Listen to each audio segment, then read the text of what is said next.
Bonjour, c'est Cryptolyse, bienvenue dans la quotidienne, c'est notre rendez-vous de 8h du lundi au vendredi pour analyser les news crypto, le marché et bien évidemment le Bitcoin.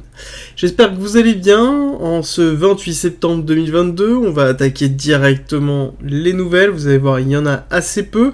Nous avons le crypto-lender Nexo qui a acquis une partie minoritaire de l'US Summit National Bank, ce qui est très intéressant au niveau du timing, parce que notamment déjà, c'est un acteur crypto, qui est plutôt connu, qui est assez fort et qui est surtout reconnu aux yeux, qui rentre dans une banque institutionnelle, et derrière nous avons en même temps le discours de Powell et de Lagarde, donc discours qu'ils ont effectué chacun à leur tour dans le cadre de leur réunion de travail dirigée par la Banque française.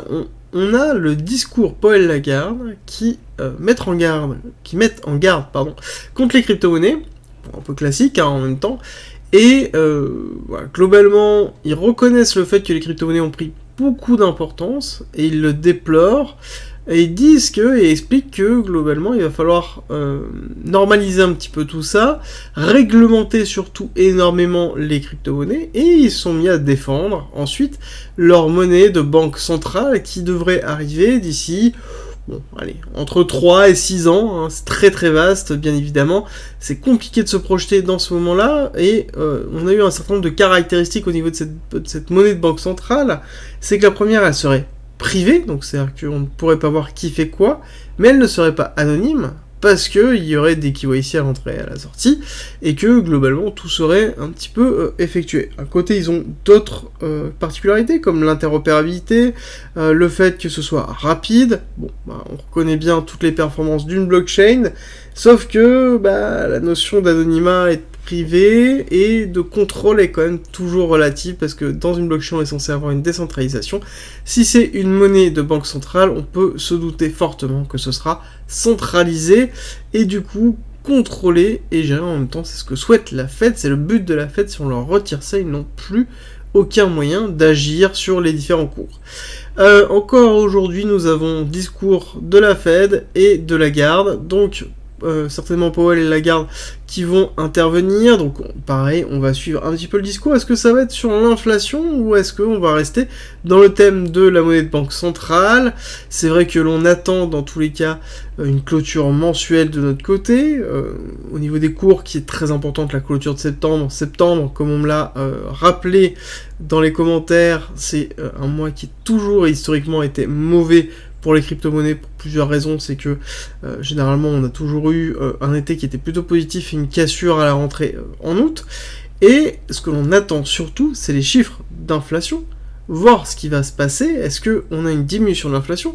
Est-ce qu'on continue à avoir une augmentation de l'inflation? À savoir que si on continue à avoir une augmentation de l'inflation alors qu'on a une diminution des matières premières, en tout cas hydrocarbures et énergétiques, qui sont quand même un des vecteurs très forts d'inflation, si on a une diminution, on a une continuité d'augmentation de l'inflation malgré la diminution de cet hydrocarbure, là, ça va faire très très mal.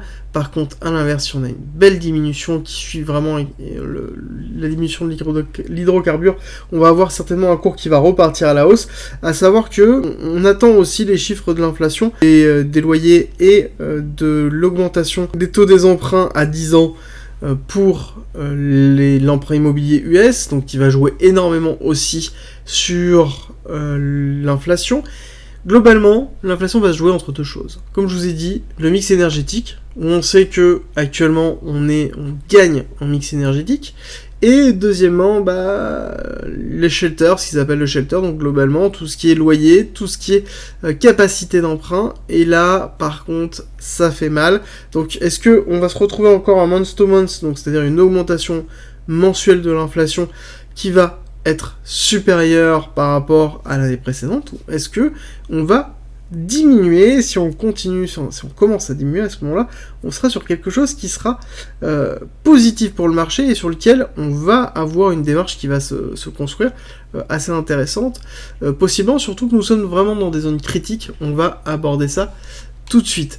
Alors, avant d'aborder ça, petit rappel sur le Discord. Le Discord, je l'ai créé exprès pour un lieu de partage, pour pouvoir vous donner en fait toutes les informations sur la communauté, mais pas que, avoir du contenu sur le trading, sur la crypto-monnaie, sur l'investissement, sur les blockchains, avoir une communauté de passionnés qui partagent justement cette passion et qui discutent sur tout ce qui tourne autour de cet écosystème-là.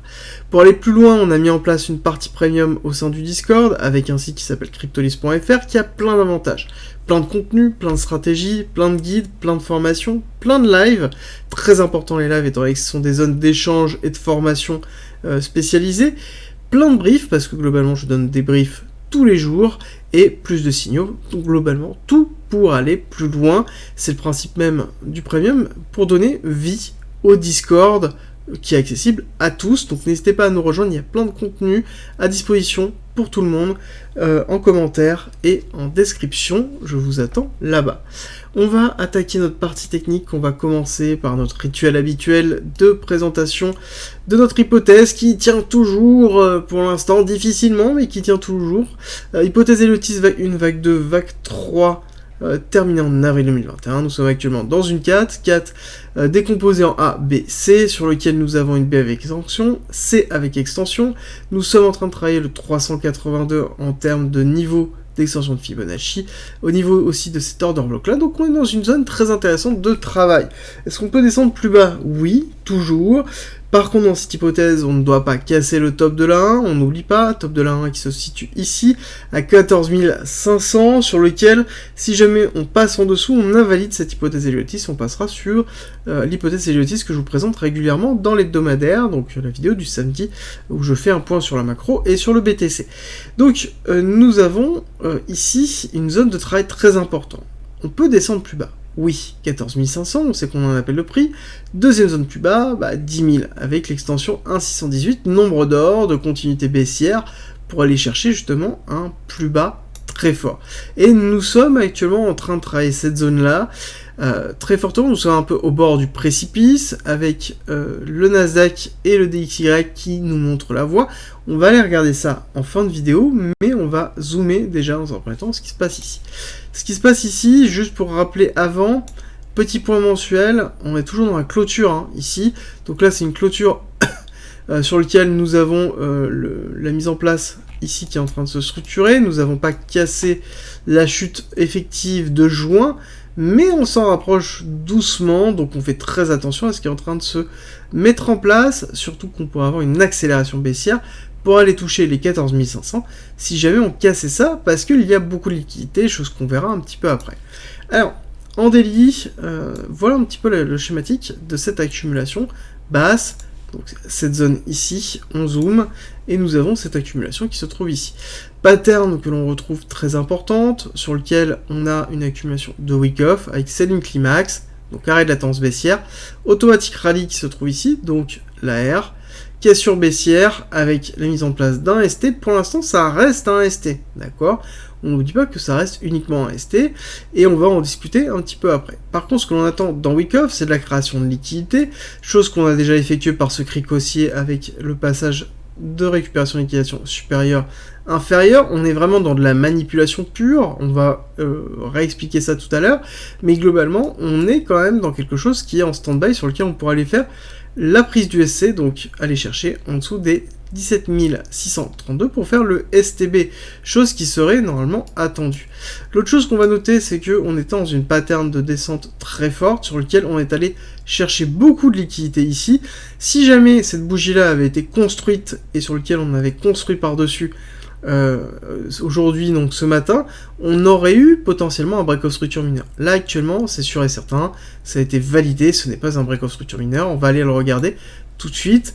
Nous avons bien cette cassure haussière qui est très forte, qui s'est retournée quelques heures plus tard, directement avec l'ouverture du marché, enfin pas l'ouverture, le marché américain qui s'est retourné, on est quelques heures après l'ouverture, et derrière on a bien l'ouverture asiatique, fermeture américain. Je vous avais expliqué hier qu'il y avait deux possibilités. Soit on avait une réaction américaine, soit on avait une zone de ranging qui était horrible et sur lequel il va aller falloir encore un certain nombre de jours avant de pouvoir clôturer. Chose qu'on a clôturée qui nous donne en fait un signal, qui nous donne une indication qui est globalement accélération, cassure, sur lequel, si jamais on break ici les 18 124, ça voudrait dire qu'on va chercher, pour moi, le SC. On va chercher le SC à 17 632, et donc on irait faire un STB, et la question, elle est, est-ce que le STB, on va chercher la target de 16 000, ou est-ce qu'on va chercher beaucoup plus bas, hein. Est-ce qu'on fait un flash STB, par exemple, juste prise de liquidité, petite mèche et on repart, soit on s'enfonce, on va chercher la target 1, qui est en fait l'impulsion, hop, tac, cette impulsion baissière ramenée sur ce retracement effectif, donc qui nous donne un peu la direction. On aurait ici une target à 16 000, ou est-ce qu'on va s'enfoncer vraiment et on va chercher les 14 500 avec le 1.1 et le 1.272 sur lequel on aura un travail de cette zone-là, où on sait qu'on a beaucoup de liquidité. Beaucoup de liquidité, oui. Là, quand on voit en fait cette mèche-là et cette redescente, qui est quand même bien flagrante en daily, sur lequel on a bien la mèche, accélération, et dans la même journée, un retracement, là, c'est une prise de liquidité. Je vous avais annoncé qu'il y avait énormément de shorts qui étaient positionnés, notamment par le par le triangle de compression des liquidités qui était en cours. Ben, on est allé chercher et réintégrer automatiquement, et on est en train d'aller chercher notamment les longues. Je vous avais dit que si jamais on avait cette accélération haussière, et lors de cette accélération haussière, que bah là, par contre, on allait avoir notamment plein de longues qui allaient se positionner, ici dans cette zone-là, on est allé les chercher, on est allé casser, et pareil, là on a encore beaucoup de longues qui sont en attente, beaucoup de liquidités qui sont dans des zones en dessous de ce niveau-là, d'accord, en dessous des 18 000, jusqu'aux 14 500, on a des grosses zones de liquidité qui sont notamment en attente d'être cherchées.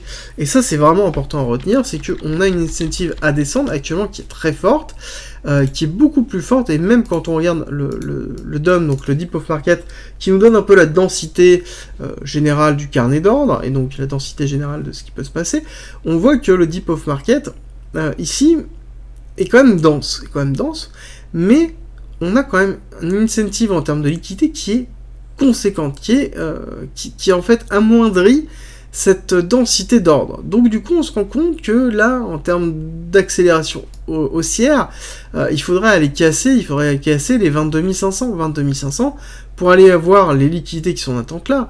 On sait qu'on a de l'imbalance là, oui, mais est-ce que c'est suffisant là actuellement? Est-ce qu'on a suffisamment d'incentive?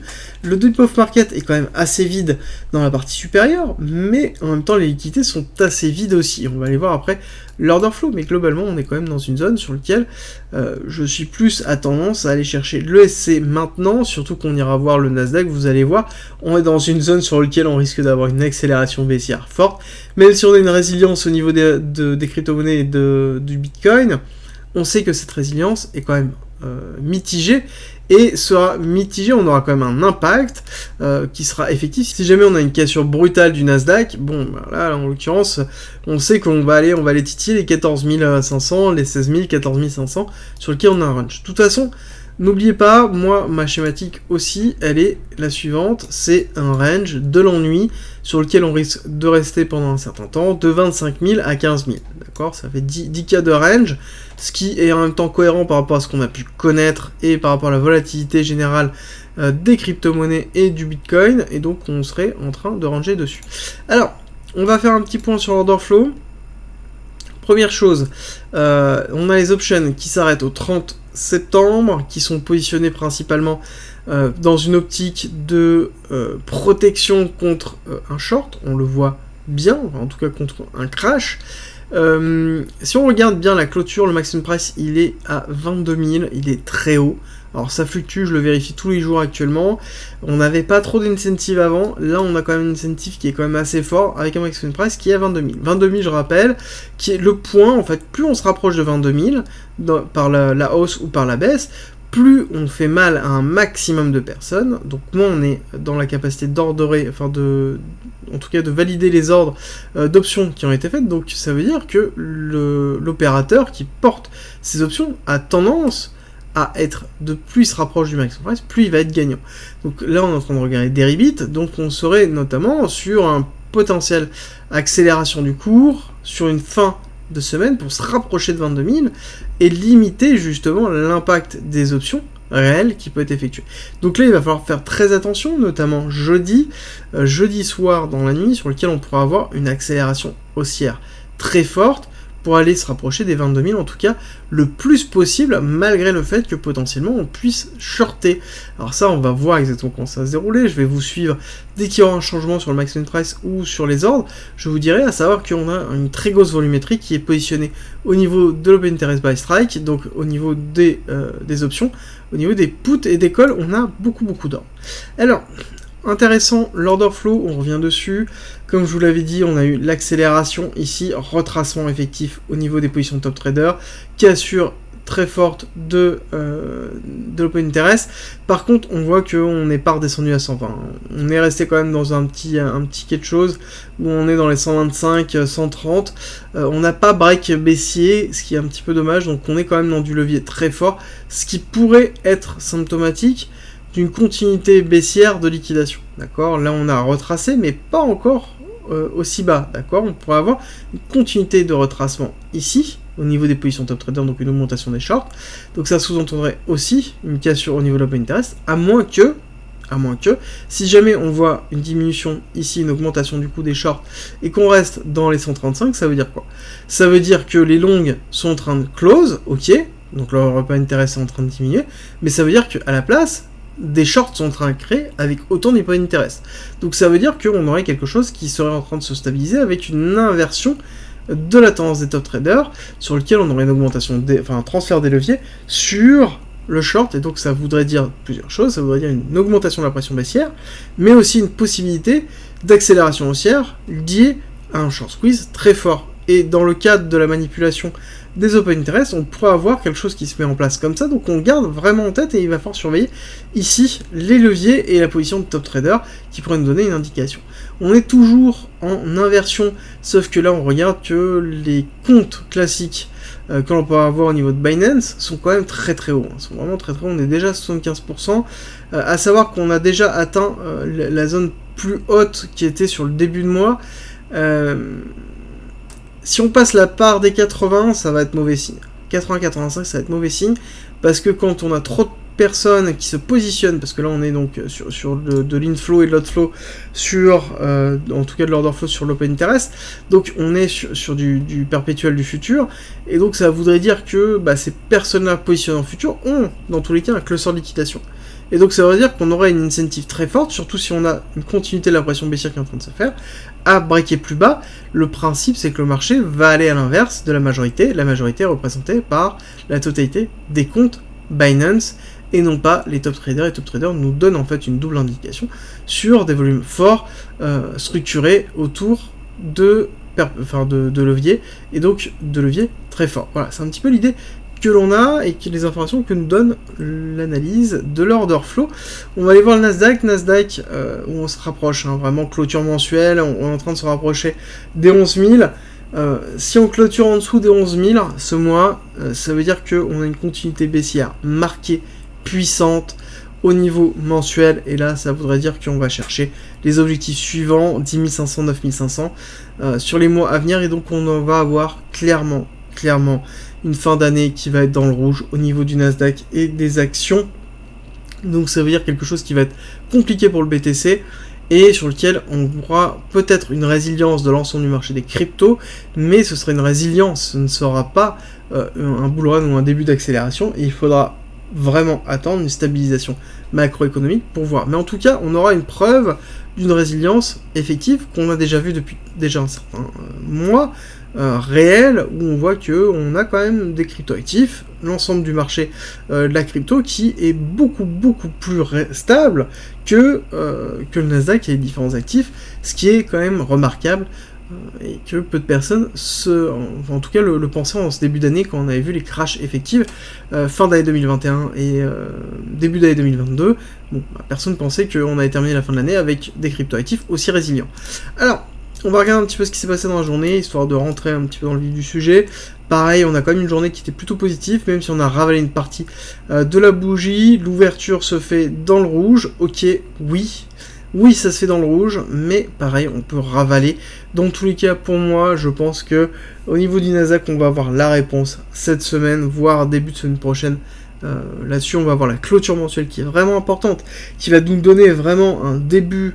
Est-ce qu'on soutient ce niveau-là? Si on break et qu'on valide en dessous, bon bah là on a l'indication qu'on va aller chercher 10 500, 9 500 très fortement, et c'est un petit peu l'impulsion qui pourrait donner et entraîner aussi le BTC un petit peu plus bas et aller chercher sur les clusters de liquidation du BTC. On n'oublie pas qu'on a beaucoup de longues qui sont structurées, donc si jamais on a une impulsion baissière qui entraîne le BTC très fortement à la baisse, on risque d'avoir des grosses bougies rouges qui vont arriver dues aux liquidations qui sont arrivées, donc on pourrait très vite arriver dans les 16 000, 14 500 si jamais on a un break baissier avec une accélération du Nasdaq.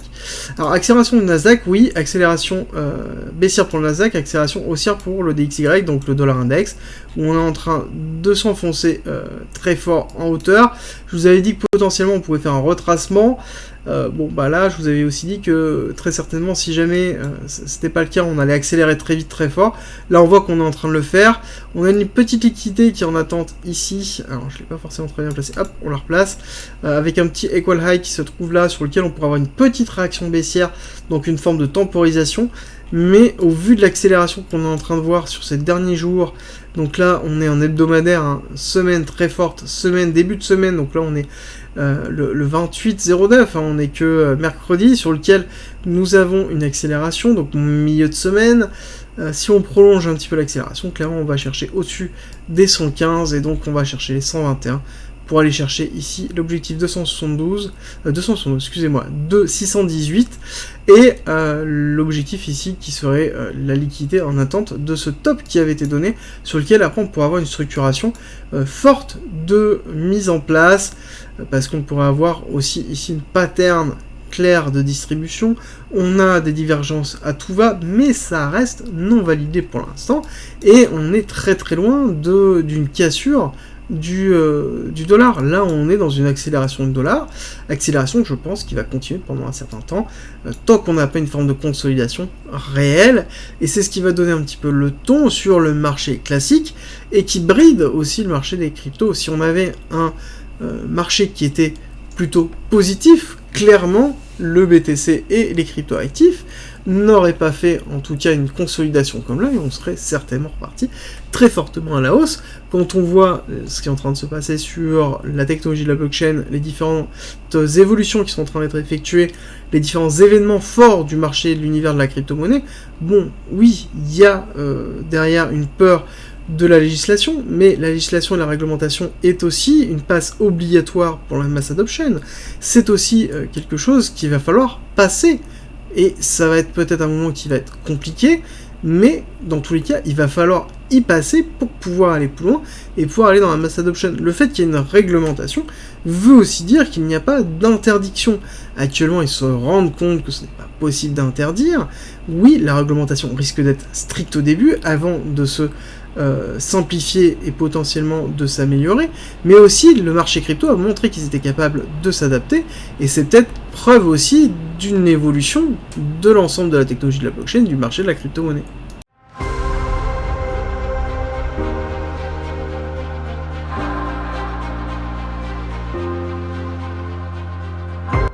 Rejoins le Discord, c'est un lieu unique qui réunit toutes les informations sur l'investissement, le trading, la crypto-monnaie et la blockchain. Tu y trouveras notamment toutes nos annonces, une bibliothèque remplie d'informations mises à disposition gratuitement pour tout comprendre, des salons de discussion pour pouvoir progresser ensemble sur la crypto-monnaie, la blockchain, le minage, la fiscalité, la DeFi bien évidemment, et ensuite l'analyse technique avec la partie débutant, expert, sur les indices, sur même le trading en général. Ensuite, tu as la partie communautaire avec nos signaux, bien évidemment. Et ensuite, les services communautaires, donc de la communauté à la communauté, ainsi que les annonces de recrutement et des salons de discussion pour discuter de chacun des coins, de tes coins préférés. Ensuite, en étant membre du Discord, tu as accès à cryptolist.fr avec plein de guides écrits mis à disposition gratuitement, ainsi qu'un ensemble de vidéos mises à disposition gratuitement, sur lesquelles tu vas y retrouver plein d'informations pour pouvoir te former notamment sur la psychologie, la DeFi, l'investissement, le trading, l'analyse technique bien évidemment, ainsi que les futurs, la gestion des futurs, construire sa propre stratégie, comprendre la technologie de la blockchain et encore avoir accès aux lives, tout simplement rediffusés, qui sont sur le Discord où on traite justement de sujets d'actualité, où on discute ensemble et on va plus loin. D'ailleurs, si tu veux aller plus loin, le premium est à disposition et n'hésite pas à nous rejoindre sur le Discord et à poser des questions dessus. Tu auras toutes les informations. Si tu aimes mon contenu, like, partage et abonne-toi, ça m'aide énormément.